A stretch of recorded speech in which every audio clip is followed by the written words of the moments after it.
Assalamualaikum warahmatullahi taala wabarakatuh. Kembali lagi dengan saya Nun Tufa. Kali ini kita akan berbicara atau membahas mengenai manajemen kinerja ya. Seperti yang sudah kita pelajari bahwa manajemen kinerja itu penting untuk bagaimana perusahaan itu bisa terus untuk meningkatkan kinerjanya ya. Jadi kalau kita kembali kepada definisi awal bahwa manajemen kinerja ini adalah proses sistematis ya, yang dilakukan oleh organisasi untuk meningkatkan kinerja individu berserta tim ya, dalam mencapai tujuan organisasi. Artinya manajemen kinerja ini penting ya, untuk dibangun sebuah sistem supaya perusahaan itu bisa mengontrol, bisa memanage apa saja yang perlu dilakukan, perlu dimonitoring oleh perusahaan terhadap kinerja orang-orang yang ada di dalamnya. Tapi pada kali ini saya akan fokus kepada bagaimana implementasinya ya, tapi secara umum saja, sehingga teman-teman mahasiswa terutama akan lebih paham bagaimana manajemen kinerja itu di dalam sebuah perusahaan.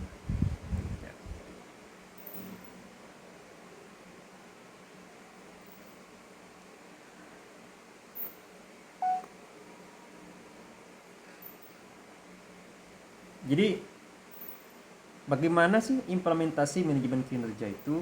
Ya, itu ada materi-materi yang penting untuk kemudian kita bahas pada saat ini. Ya, pertama adalah bagaimana implementasi daripada manajemen kinerja. Jadi gimana itu ya dalam mengimplementasikan manajemen kinerja pada sebuah perusahaan. Jadi kita akan memberikan gambaran-gambaran bagaimana perusahaan itu dalam mengimplementasikan atau mempraktekkan gitu ya kira-kira manajemen kinerja itu. Kemudian contoh kasus implementasi pada perusahaan-perusahaan. Kemudian komunikasi yang berkelanjutan antara atasan dengan bawahan, karena ini kuncinya bagaimana manajemen kinerja itu. Kemudian monitoring sistem manajemen kinerja serta pengaruh manajemen kinerja terhadap hubungan antara atasan dan bawahan. Itu adalah, kalau boleh saya katakan bahasanya, bonus ya. Ketika kita menerapkan manajemen kinerja dengan baik, maka bonusnya adalah akan adanya hubungan yang baik antara atasan dan bawahan, dan akan kita bahas setelah ini.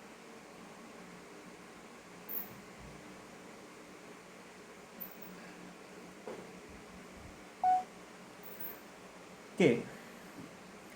Jadi tujuannya kita saat ini adalah agar teman-teman itu nanti paham bagaimana mengimplementasikan sistem manajemen kinerja. Pertama dari caranya ya, cara mengimplementasikan manajemen kinerja. Pertama adalah dimulai dengan menetapkan tujuan dan sasaran yang ingin dicapai. Itu ini berbicara mengenai visi dan misi daripada perusahaan ya. Sehingga tidak mungkin dong ketika kita berbicara mengenai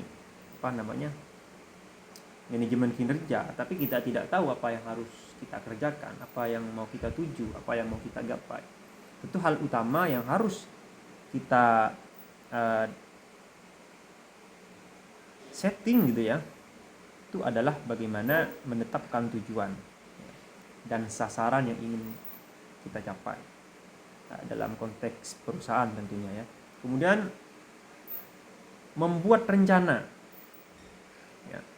Jadi setelah tujuan dan sasaran kita dapatkan ya, maka hal berikutnya yang harus kita lakukan adalah membuat rencana. Apa sih yang harus kita lakukan ya, plan ya, dalam hal ini. untuk mencapai sebuah tujuan atau sasaran itu. Kemudian pengorganisasian. Ini berbicara mengenai pemeranan ya. Ini sesuai dengan teori manajemen ya. Ada POAC gitu ya, secara garis besar. Planning, organizing, executing, dan controlling.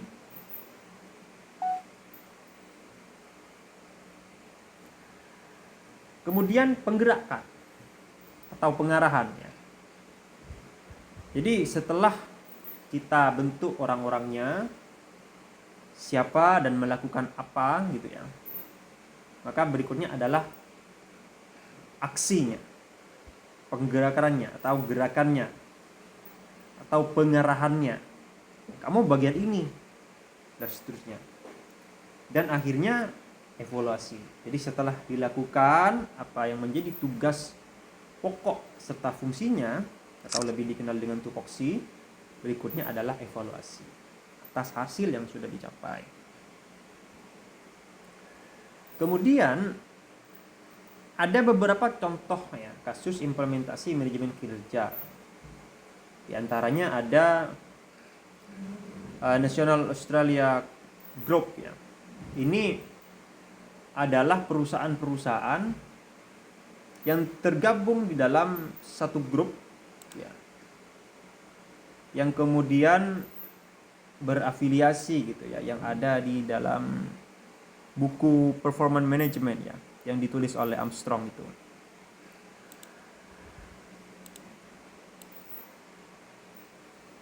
Jadi grup tersebut seluruhnya mengoperasikan sekitar 800 cabang ya, dan memiliki 17.000 orang karyawan.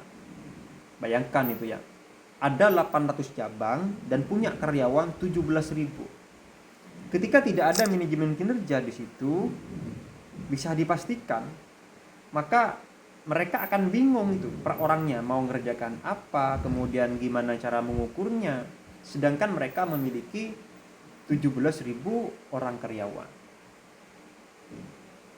Sehingga ada dua alasan kenapa kemudian mereka memperkenalkan manajemen kinerja. Yang pertama adalah untuk mencapai keterkaitan yang lebih erat di seluruh grup ya, dengan sasaran strateginya, dan kedua untuk memfokuskan kinerja.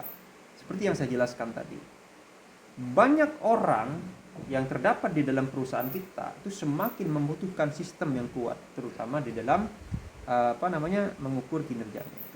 Seperti itu. Kemudian yang kedua, kita berbicara contoh dari Wallace ya. Jadi ini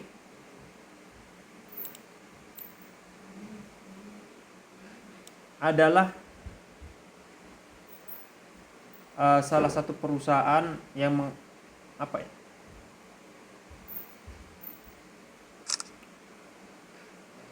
yang terkenal ya pada tahun 1993 pada saat itu ya. Yang pada intinya sasaran daripada manajemen kinerja yang mereka lakukan itu adalah untuk mencerminkan dan memperkuat tujuan-tujuan strategisnya ya. Dan komitmen yang harus mereka bangun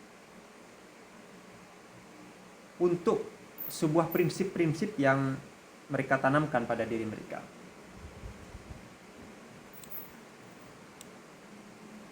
Karena fokusnya adalah mencakup pertama, kontribusi para komisioner dan provider terhadap kemajuan kesehatan pada saat itu.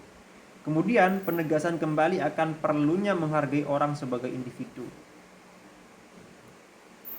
Dan terakhir, pencapaian keseimbangan yang paling padan ya, biaya dalam penggunaan sumber daya di tiap tingkatan dan lokalitas di dalam perusahaan tersebut gitu ya. Kemudian Contoh lain dari perusahaan ada Zeneca Pharmaceuticals.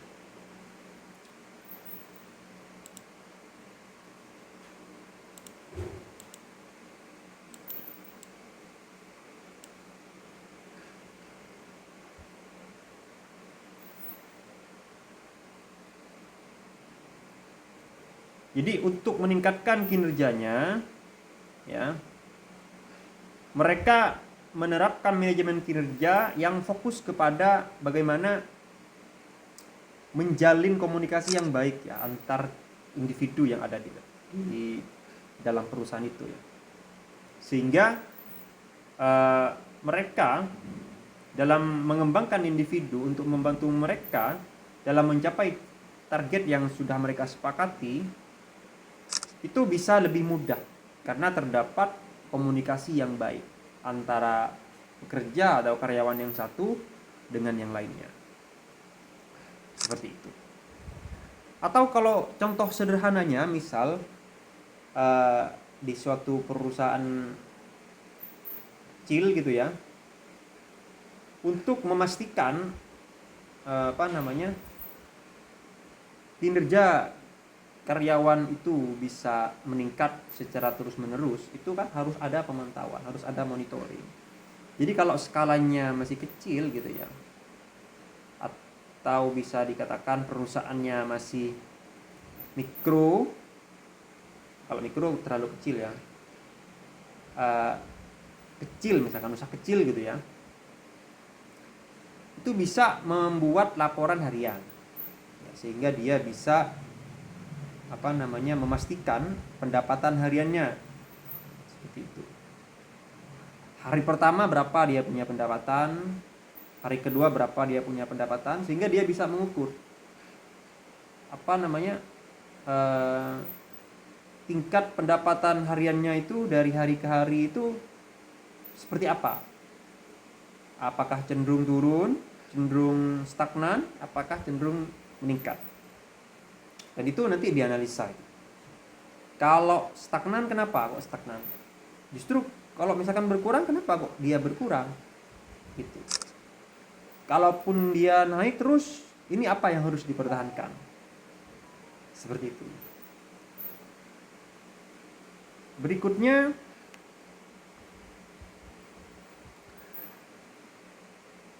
komunikasi keberlanjutan antara atasan dan bawahan.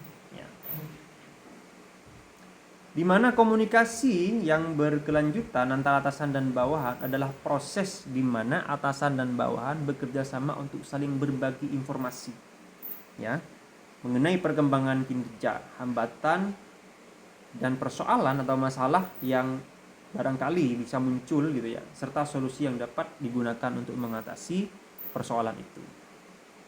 Dan bagaimana pemimpin atau manajer dalam hal ini dapat membantu karyawannya.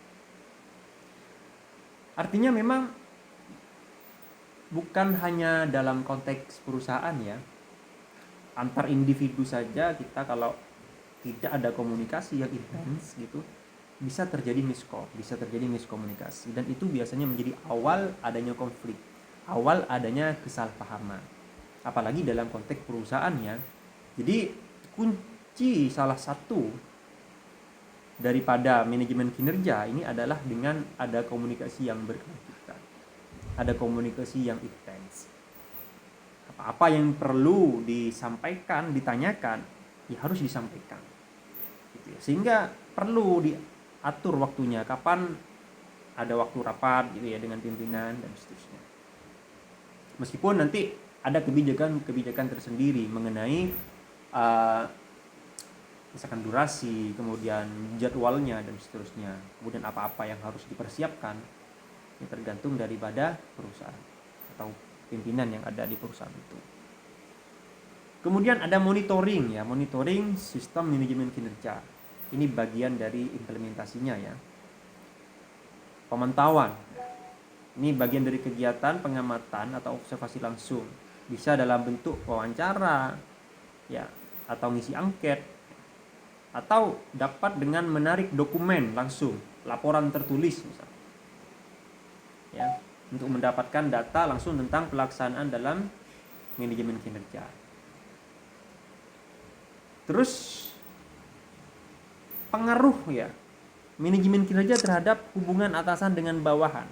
Apa sih pengaruhnya? Apa bonusnya? Ya.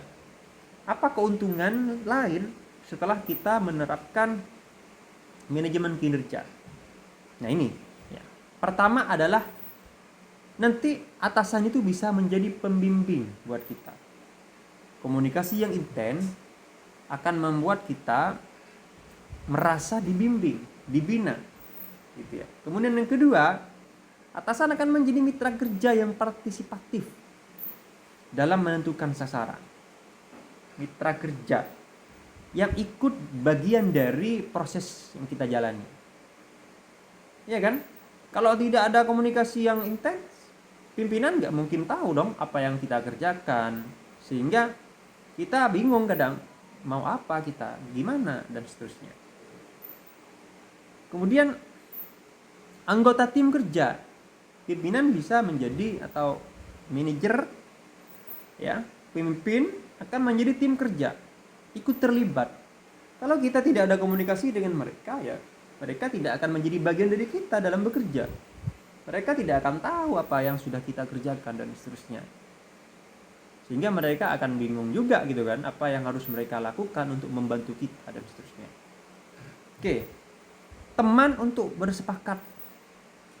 Ya, komunikasi yang terjalin dengan baik akan membuat kita memiliki teman yang spesial. Siapa dia? Ya pemimpin kita. Kalau kita intens membangun komunikasi dengan pemimpin kita, pimpinan kita, kita akan punya teman yang hebat, yang luar biasa. Yang bukan hanya memberikan kita masukan, arahan, tapi juga memberikan kita mungkin gitu ya bonus karena suka ada komunikasi yang intens. Kemudian pemimpin kelompok. Ya. Bisa jadi pemimpin kelompok. Pemimpin akan ikut terlibat sehingga bisa jadi pemimpin kelompok. Memimpin rekan-rekan kita termasuk kita dalam melakukan pekerjaan dan seterusnya gitu ya. Dan penjelas harapan. Nah, ini adalah bagaimana pimpinan itu bisa memperjelas apa yang menjadi harapan kita. Kalau kita pengen curhat mengenai masa depan kita di dalam organisasi, maka orang pertama yang punya penjelasan terbaik adalah ya pemimpin kita, karena dia yang paling tahu banyak tentang